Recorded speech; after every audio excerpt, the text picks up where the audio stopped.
All right, team, we're gonna go ahead and get started. Appreciate everybody being here today. Appreciate all the elite builders in the room. Let's clap it up if you're an elite builder in the room. At the beginning of my real estate career, I was selling real estate in Gainesville, Florida, which, if you've ever been there, outside of the university is a very sleepy, hollow town. It's just cows and churches. Not as though there's anything wrong with cows and churches, but that's all there is. The broker that I decided to partner with at the time, and good for them, they had a boot camp that you had to go through before they would let you in to the company, right? And it consisted of 2 weeks of sales training. You know, things like contacts equals contracts and making calls and things of that nature. And it culminated in a listing presentation that you actually had to give in front of all of the rest of the company. And they partnered you with another new agent. For those of you who may not know me, I am somebody who's very motivated by significance, and I'm also incredibly, disgustingly competitive. So I wanted to win. I wanted to be the absolute best of the whole presentation in front of the whole company, right? So I took it super seriously. And they told us to print out this information about like their listing presentation, their marketing thing and everything was like these pieces of paper. And they told us to go to Office Depot and to print it out and to get a flip chart. So I dutifully went to Office Depot, printed it all out, got my flip chart, ready to rock, got my script, and I went home to my wife, Carla, and said, hey, we need to start role playing. Not that type of role playing, but we need to start role playing, okay? And she's like, okay, cool. So we start practicing. And I'm diligently practicing, like, you know, all day, all night. And it comes the big day. It's time to present. So my partner is a all shucksy kind of guy, you know, like a grandpa-ish kind of guy. And he goes first, and it's embarrassing. He clearly did not prepare, okay? He was dressed in jeans and a t-shirt, okay? And he stumbled through the presentation. It was very clear that he didn't practice at all, okay? Now I show up, I'm the only person wearing a suit. Now, it's from the Dead Man collection, and let me explain what I mean by that. The first suit that I ever bought, I bought it in an estate sale because I had no money. And a guy died who happened to be my shape and size. Going through the closet at the estate sale, I look at my wife, I'm like, suit's pretty nice. Bought the suit for 20 bucks. Add a little pocket square there, let's go. So forever and ever, it'll always be from the Dead Man collection. First suit ever got, right? So I show up dressed fresh like $1 million, got my little pocket square in there, and now it's my turn to present. And because I had spent a lot of time doing what? And preparing, I was able to get through it. Now, it wasn't perfect, okay? Because I'd only spent, 48 hours practicing. But I took it really seriously. And in my mind, I was so worried and concerned, like, oh my God, what if he asks me how much my commission is? Anyone besides me have ever been worried or concerned about that? Yeah, more hands should be going. What if they say, I've never heard of your company before? Anybody ever been worried about that? Yeah. Anybody on the way there, you're like, holy shit, I hope they don't ask me that. I hope they don't ask me that, right? That's happened to you before, right? So I'm all concerned, but like this guy didn't even prepare for the damn presentation. So he just doesn't ask me anything. So I'm like, whew, right? But I never forgot that because the money is not in the service. The money's in the selling of the service. And if you want to get paid like a professional, you need to practice like one. So there's out of 20,000 agents in the multiple listing service, there's only 100 that do 20 million in volume, myself included. That's it. You have 20,000 people competing for 100 jobs. Like, what time would you get up? What would your schedule be like? If you really wanted to compete for one of those jobs, not just fuck around, not just treat this like a vending machine that when you make a few bucks, you go to Costa Rica and post it on Instagram. So since that boot camp, I have spent 10,000 hours in role-playing practice. I've gone on thousands of listing appointments, and I've spent probably $400,000 and counting in my own personal growth and development, getting access to the best teachers, the best trainers, the best mentors. And now I no longer am at all concerned as to what somebody might say to me on a listing presentation. I've spent the last 17 years of my career selling 2,000 properties. What we're going to do today is I'm going to go over with you the listing presentation. The exact presentation that I've used to list hundreds of properties a year. It's broken down into 3 separate sections. And then we're going to go over some frequently asked questions, common objections. So that way you're fully prepared. Guys, because when we go from 6 million transactions in a calendar year to a projected 3.8 million, that means there are more people competing for the same opportunities. And if you don't have a competitive advantage, don't compete. I don't know why you guys think this is a lot of money. Let's do the math on this. 150, you have taxes, don't you? Mm-hmm. About 50 grand. Now you got 100. You got business expenses, don't you? How much are those? 20, 30 grand? Yep. Now you're at 70.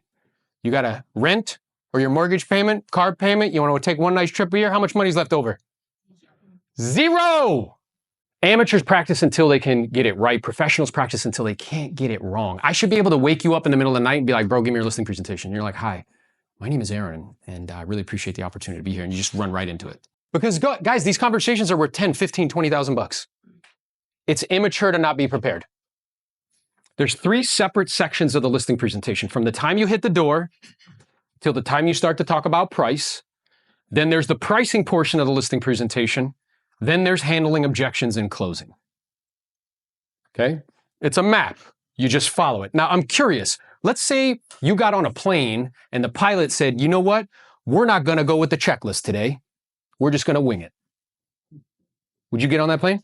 Nope. No. Imagine you went to a surgeon. Surgeon has a checklist. They're like, you know what? We're just going to bypass the checklist today. I got this shit. I'm just going to wing it. Would you be okay with that? Why are you guys okay with going on listing presentations and winging it? It typically takes 7 no's before somebody says yes. And somebody's going to be in control. I want it to be me. So what do I mean by that? How do we incorporate this into the first section? So if you're taking notes, put like from the time I hit the door till the time I start to talk about price. Okay? From the time I hit the door, time I start talking about price. So the moment that you hit the door, all of this is crafted and scripted. So the first thing that I would remind you guys to do, because you're all serious and shit,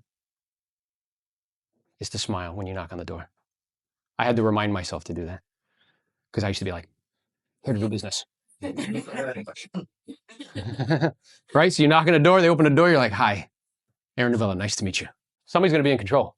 I want to be in control. Because if I let them be in control, there's going to be a little fucking dog running around. We're going to be sitting on the couch, drinking tea, like nothing's going to happen.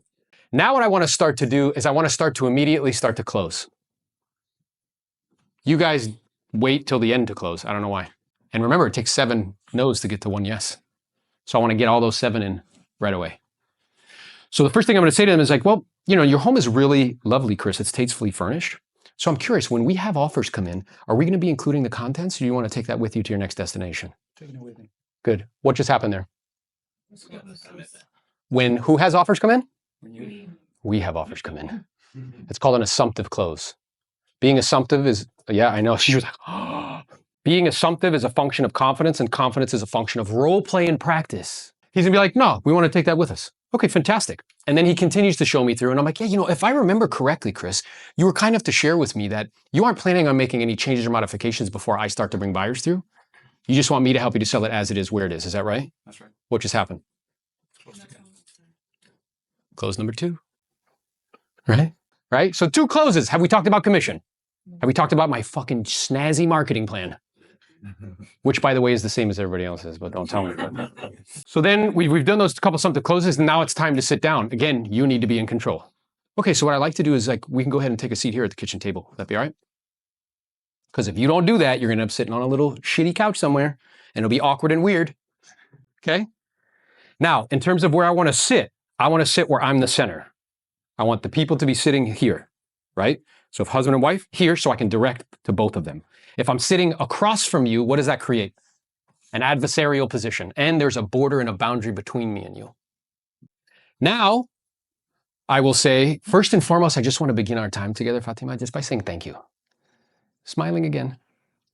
For providing me the opportunity to share some information with you and potentially help you with the sale. I always like to begin these conversations just by asking a few quick questions to make sure we're on the same page. Would that be okay? Yes. Perfect. So the first question I have, which I'm pretty positive I know the answer to, based on what you shared with me on the phone before we connected, you guys have definitely decided that you're going to sell the home. You're not interested in like holding on to it or doing something else with it. Is that correct? Yes. Okay. Yes. Notice I said, would that be okay if I asked you questions? And she said, yes. I asked her another question. She said, yes. That's establishing a pattern of what? Yes. So, okay, great. And then that leads me to my second question, which I'm also pretty sure I know the answer to, is you guys want to position the property price-wise to sell. You definitely don't want to give it away. That's for sure. At the same time, you don't want to have it sit on the market for like 6 or 7 months just testing the market. Is that correct? Yes. She said yes 3 times in a row. I know. Shit's a Jedi, right? And then that leads me to my third question. I'm aware I sent you over some information in preparation for connecting. I'm sure you did some due diligence. You checked me out online. You saw track record and reviews. So have you and your family, have you guys already decided that you would like for me and my team to help you with the sale? Yes. Yeah. So, she couldn't even help it. Like, as we're doing, she's like, yes, yes. But what are we doing there? Look, 2 assumptive closes. Now I directly ask her if she's already decided to hire me yet. What do you guys do? Pick me, please. So I love yeses, I love nos, I hate maybes. But I'm cool with either one because now I know what direction to take. You see, if you don't do this and you don't do a close right up front, you don't know what the hell's going on. When you ask up front, they might be like, well, we're not sure yet. We're going to talk to the other agent. Good. Now I know that. Isn't it better to know that now than to know it at the fucking end? 100%. Mm-hmm. If they say, we're not sure, we want to think it over. Cool. I know that. Right? But if I don't ask up front, I want to get it out of the way. So we've closed 3 times. Remember, it takes 7 closes before we get to a yes. Typically, on average. Unless it's like your mom's sister's cousin that wants to list the property, and then they just list it. So let's say she says, no, directly, right to my face. I'm like, that's no problem. I want you to make the decision that you feel is best. I want to be clear. That is my intention, Fatima. So provided that what I say makes sense and you feel comfortable and confident with me and my team, that we can help you get the most and do it quickly and efficiently, I have all of the appropriate paperwork with me, and I'm prepared to go to work for you today. Fair enough? Yes. Yeah. What happened there? She tried to tell me she's the boss. I'm like, no, you're not. Right? She's like, we're not going to do this. You know how many times people said, Aaron, I am not signing anything today. And I'm like, that's cute. And along those lines, you were kind enough to share with me that in terms of the selection process of an agent, you were looking for somebody that had a great track record, that had sold properties in this geographic area, had a really good marketing plan, and would communicate with you very well. Is there anything else you'd be looking to hear from me today that will cause you to feel comfortable and confident just to proceed and put me to work? 4 closes. Tell me commission. What's your commission? That's a good question. And I'm more than happy to have a conversation with you with regards to that. So it sounds as though, provided that we check off all those other boxes and we're in agreement in terms of the professional fee, which I know we will be, it won't be a reason why we don't do business. I'm sure we'll come up with something that's mutually beneficial to all parties. Then we'll be able to proceed and go to work. Does that sound about right? Sure. Yeah. What just happened? What do you guys do when she asks about the commission? Shit your pants. Oh my God, that's what I didn't want them to ask me about. At the culmination of our time together then, there are a few potential outcomes, right? The first, which we really seem to be moving in that direction, it's an assumptive close. We really seem to be moving in that direction is that you may decide to list your home with me.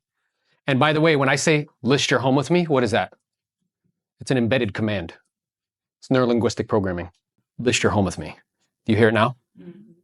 It's like I'm commanding you to do it. And we're really excited to have that opportunity. Again, I have all the appropriate paperwork with me. I'm prepared to go to work for you today.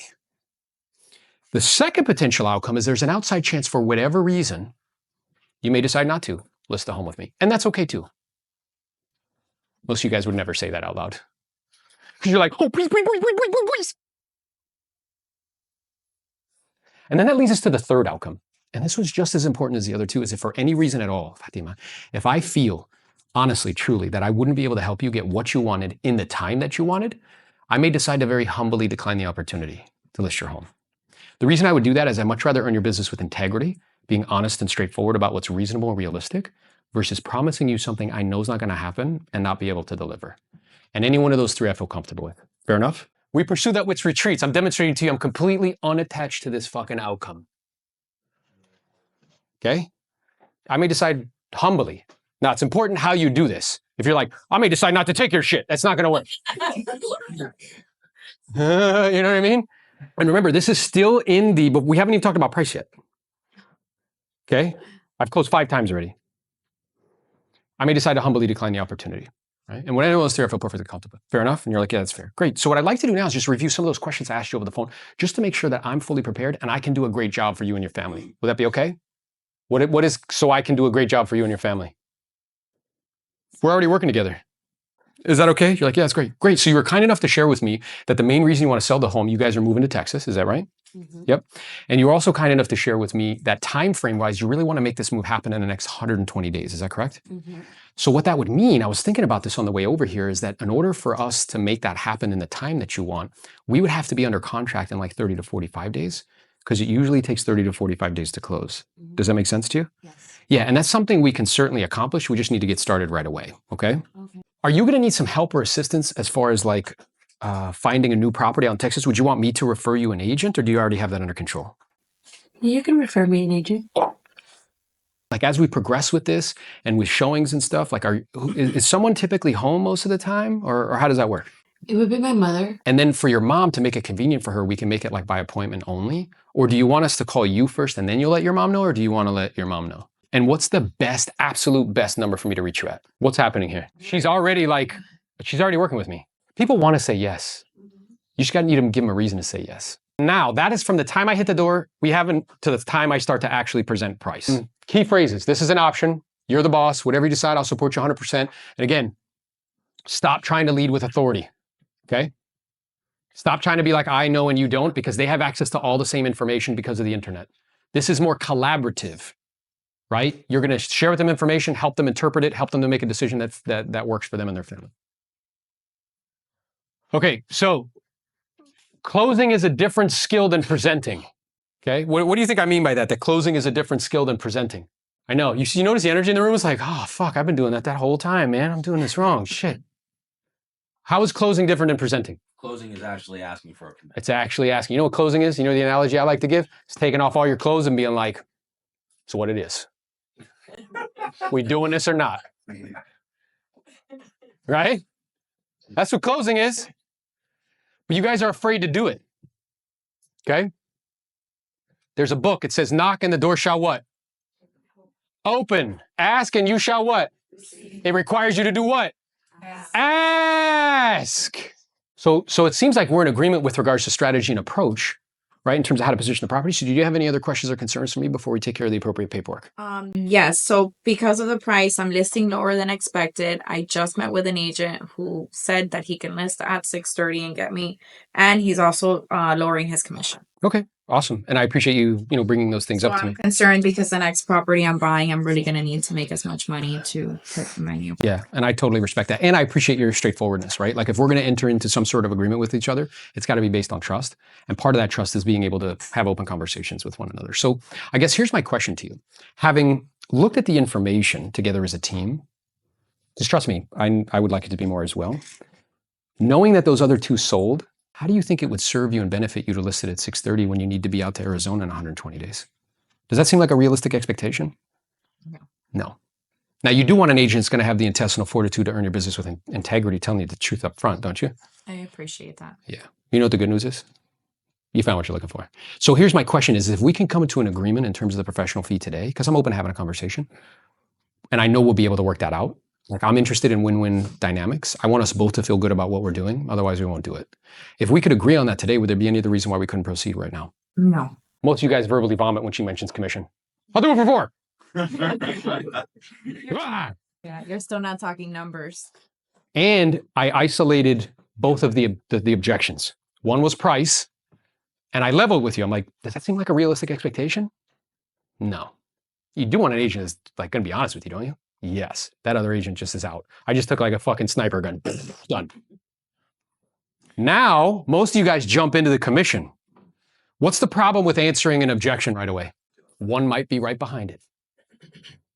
You haven't figured out if what I want it all to get on the table. Again, closings, it's what it is. We doing this or not? So I want it all to get out. So what I did is I did what's called a set aside. So imagine like there's a boulder between me and you, like this impediment. So I'm like, if I grab this, I put it over here and I'm like, you see that thing over there? If we could deal with that over there, can we do this? And you're like, look, she's just like, yes, we can do this, right? So we can do this. That's what I'm doing. I isolated the objection and I set it aside. And then you're like, yeah, I don't think so. Now I say to you, great, what were you thinking? We're negotiating. And who do I want to speak first? Her. So you just have to have like the discipline to follow this process.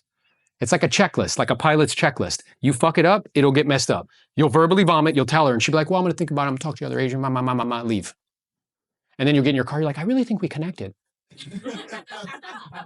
So she's like, 5%. Yeah, that's an option. And you know, what's interesting for me is I'd never want to put you in a situation that actually wasn't beneficial to you as a homeowner. Can I explain to you what I mean? Yes. Who's that about, by the way?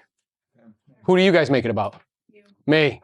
Well, I got bills to pay. I got a new baby. I got diapers and shit, bro. Right? That's what happens. You go in your head. So instead, it's like, yeah, can I share with you? Like, I never want to put you in a situation that wasn't beneficial to you as a homeowner. Can I explain to you what I mean? And they're like, well, yeah. Well, it's like, you know, agents don't control people buy, but they definitely have influence over what they see. Right? So let's say that there's like right now, I did some homework in preparation for our appointment, and there's 25 other properties here in Deerfield that are in your price point between 600 and 700,000. Did you know that? I didn't know that. Yeah. And in the last 30 days, do you know how many of those sold? No idea. 8. So what that means is there was, 17 of them that are still there unsold. And we don't want to be in that position, do we? No. No. And let's say of those 25 that are available for sale, 20 of them are offering out what's customary in terms of a co-broke. So like 2.5%, maybe 3%. And the rest are offering out some sort of discount, right? 2%, 1%. So let's imagine that you're a full-time commission-based salesperson and you have an opportunity to show properties. Remember, agents don't control people buy, but they do have influence over what they see. Honestly, as an agent, which properties do you think you'd be more excited about showing and selling? The ones with the full commission. And why is that? Because I'm going to take home more money. That's exactly right. It's just human nature, isn't it? Yeah. So just by you saying that demonstrates that you're beginning to realize that the professional fee is a marketing tool that we use to help you to get top dollar. So the commission on our end to help you with the sale is 3%. Now, what we're just talking about is what we're going to offer out in terms of a co-broke to another agent. And we have a couple options at our disposal. Whatever you decide, I'll support you. Fair enough? Fair. So the first option is we offer out something less than what's customary. So something less than like 2.5%, right? So maybe like 2%, 2.25%. And in doing so, we just need to know and understand it could end up affecting showings in some way, right? And I know you said you want to maximize value and do it quickly and efficiently. So that's something to consider. The second option is we offer out what's customary, maybe 2.5%, 3%. And in doing that, we dramatically widen the exposure, and that'll increase the probability we'll get you an offer in the time frame that you want and, net you the most. Either one's okay. Based on what you're looking to accomplish and why, what do you think we should do? 5%. What if you bring the buyer? If you bring the buyer? Yeah, I appreciate that. So if we bring the buyer, what we can do is, I guess, what were you thinking? So the total's 5.5. So if we bring the buyer, like, what were you thinking? Because remember, we're going to be handling both sides of the transaction. 4.5? I normally wouldn't do that, but I appreciate where you're coming from. And as a way for me to demonstrate that I'm equally committed to you as you are to me, we can go ahead and do that. Fair enough? Fair. Thank you. Why did I say, well, first of all, when I go if I would have said, yes, really quick, what does she think? Could ask for more. Yeah. I'm going to make her feel better by going, I normally wouldn't do that. Not only that, what's the probability that I'm going to bring the buyer? Fucking 0. You guys get all hung up on that. Was I hung up on that at all? No. So you're only going to get few common objections. And guys, they're not going to school trying to figure out new objections to give you. They're not sitting in classes like this, sellers. It's the same shit all the time. I want to wait. My sister's an agent. Never heard of your company. How much is your commission? What are you going to market the home? Where's your office? It never changes. We just need to take the time to learn the answers. How many of you guys feel more prepared to go on a listing presentation after this time together? No, that's not acceptable to me. Everybody's hands should be raised. Good. So if this has been helpful or useful to you, if you want to get a recording, because we got our boy here recording it, take a picture of that. If you want to book a call with me, talk to me about coaching or training or anything like that, you can do that there. So what I would suggest is if you have an agent that you know and trust, you should call them and tell them that you want to list the property. Now, what's also true, I happen to have a real estate license in the state of California. We did $80+ million in sales last year.